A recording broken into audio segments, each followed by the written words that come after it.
جو لوگ دنیا میں صرف کھانے کے لیے آئے ہیں، یہ ویڈیو ان لوگوں کے لیے 92 اسٹوڈیو کے ناظرین، امید کرتا ہوں کہ آپ بخیریت سے ہوں گے۔ Welcome to my YouTube channel. Video شروع کرتے ہیں۔ اسلم رات پر بستر پر کروٹیں بدلتا رہا، لیکن نیند اس کے کوسوں دور رہی۔ آخر خدا خدا کر کے ہر سو اجالا پھیلا تو اس نے بستر چھوڑا اور مزدوری پر جانے کی تیاری کرنے لگا۔ مناسب آرام نہ ملنے کی وجہ سے اس کی طبیعت بوجھل تھی اور مزاج چڑچڑا تھا۔ ٹھیکیدار نے اسے سست ہوتے دیکھ کر پوچھا، اسلم آج تم توجہ سے کام نہیں کر رہے، خیریت تو ہے؟ اسلم نے سچ سچ بات کر ڈالی۔ ٹھیکیدار پوری بات سن کر بولا، تمہارے ہاتھوں کا قصور ہے جو خود کو روک نہ سکے اور تمہیں زیادہ کھانا کھلا دیا۔ ٹھیکیدار بات کر کے آگے بڑھ گیا، جبکہ اسلم کچھ سوچ کر اپنے ہاتھوں سے مخاطب ہوا، تمہاری وجہ سے میری نیند خراب ہوئی ہے۔ ہاتھوں نے گلے شکوے سنے تو جٹ بولے، ہمارا قصور نہیں، تم نے اپنی مرضی سے ڈٹ کر کھایا، بھلا ہم کیا کرتے؟ اب شامت مرضی کی آ گئی۔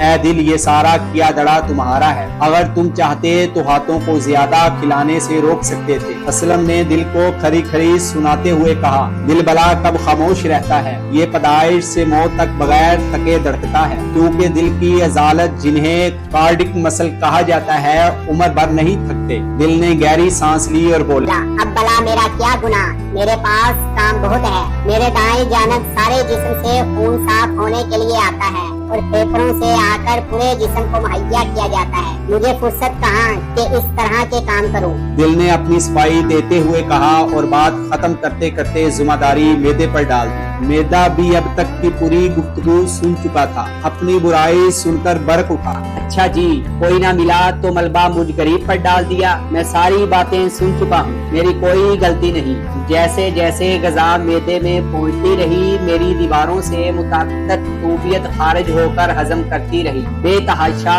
کھانے کے باوجود میں خوراک ہضم کرنے میں لگا رہا، ساری رات آرام نہیں کر سکا۔ 2 وقت کا کھانا ایک بار کھانے کے بعد چہل قدمی نہ کرنے کی وجہ سے یہ گڑبڑ ہوئی۔ پروٹین کو میں نے ہضم کیا، جبکہ چکنائی چھوٹی آنت میں ہضم ہو کر بدن میں جذب ہوئی۔ اب اس سارے ملبے میں ہماری کوئی ذمہ داری نہیں، میرے خیال میں دانتوں کی شرارت ہے۔ میدے نے اسے اچھی خاصی سنا دی تھی۔ اسلم کا دھیان جٹ دانتوں کی طرف گیا۔ دانت بلا کب اپنی برائی سن سکتے تھے؟ گنتی میں 32 تھے اور اکثریت میں تھے۔ سامنے والا دانت ذرا ناراضگی سے کہنے لگا، جناب عالی، ہم ایسا ویسا کوئی کام نہیں کرتے، ہمیں جو چبانے کھانے پینے کو ملتا ہے، پوری محنت اور لگن سے خوراک کے بڑے بڑے ٹکڑوں کو چھوٹے ذرات میں تبدیل کر کے لعاب دہن کی مدد سے خوراک کی نالی کی جانب دھکیل دیتے ہیں۔ نیند نہ آنے کا سبب ہماری وجہ سے نہیں۔ دانتوں نے متحد ہو کر کہا۔ یہ تعداد میں زیادہ اور مضبوط تھے۔ انہوں نے آنکھوں کو قصوروار ٹھہرایا اور خاموش ہو گئے۔ اسلم اب تک ہر طرح کی صفائیاں سن کر اکتا گیا تھا۔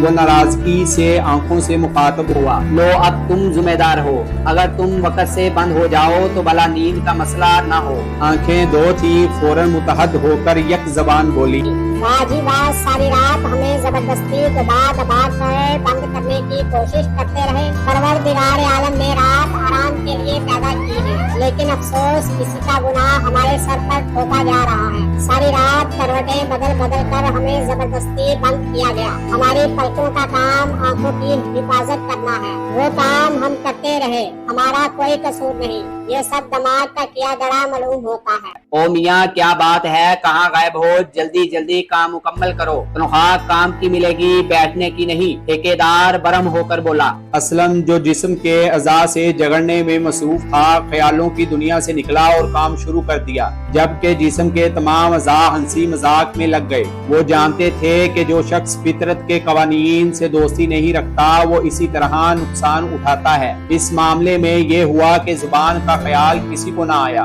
جس نے ذائقے کا لالچ دے کر اسلم کو زیادہ کھلا دیا اور دل و دماغ کو معوف کر دیا۔ حقیقت میں سب سے بڑا اور بنیادی جرم تو اسی کا تھا۔ اگر آپ کو ہماری یہ ویڈیو اچھی لگی تو اس ویڈیو کو لائک کیجیے، اور اگر آپ نے ابھی تک ہمارے چینل کو سبسکرائب نہیں کیا تو کر لیجیے۔